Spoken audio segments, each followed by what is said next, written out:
একটি খাবারের দোকান টিকে থাকার জন্য ৬৫ বছর নিহাত কম সময় নয়। সেই ১৯০৭ সালে শুরু।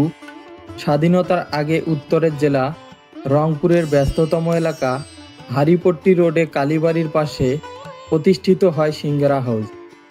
একটি খাবারের আইটেম দিয়ে একটি ব্যবসা প্রতিষ্ঠান কতটা জনপ্রিয় হতে পারে তার প্রমাণ করে চলেছে সিঙ্গারা হাউস।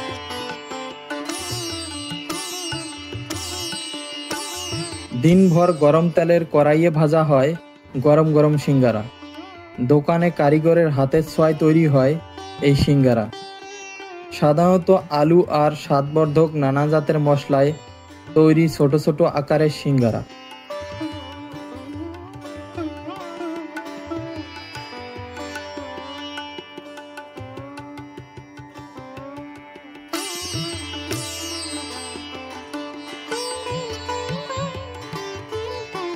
দেখতে লোভনীয় প্রতি পিস সিঙ্গারা বিক্রি হয় ৫ টাকায়, আর ৩টি সিঙ্গারা সসসহ বিক্রি হয় ২০ টাকা।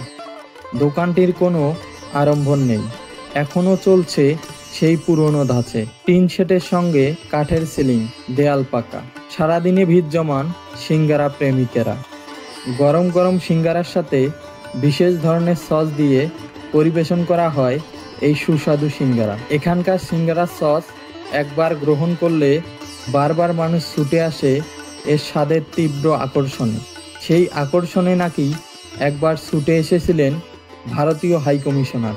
২০২১ সালের নভেম্বরে রংপুর সফরের সময় দোকানটিতে সিঙ্গারা খেতে যান বাংলাদেশে নিযুক্ত ভারতের তৎকালীন হাইকমিশনার বিক্রম দোরাইস্বামী।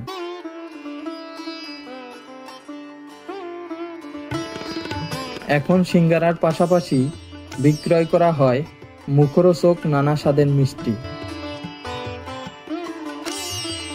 সন্ধ্যার পর গল্প আড্ডায় হয়ে ওঠে জাঁকজমক। পূজা পার্বণে আরও বেশি জাঁকজমক হয়ে ওঠে দোকানটি। দূর দূরান্ত থেকে মানুষ এসে খেয়ে যায় এখানকার সিঙ্গারা।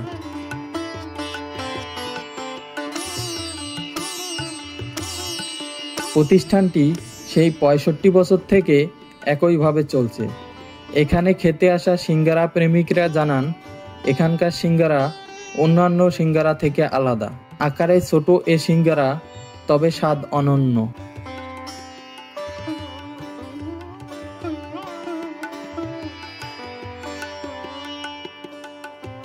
প্রায় ৬৫ বছর আগে কানাইলাল বর্মন রংপুর নগরীর হারিপট্টি রোডে সিঙ্গারা হাউস নির্মাণ করেন।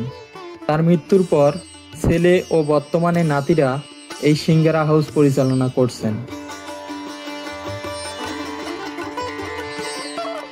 এই সিঙ্গারার দোকান এখন শুধু আড্ডার জায়গা নয়, রংপুর জেলার ঐতিহ্যও বটে।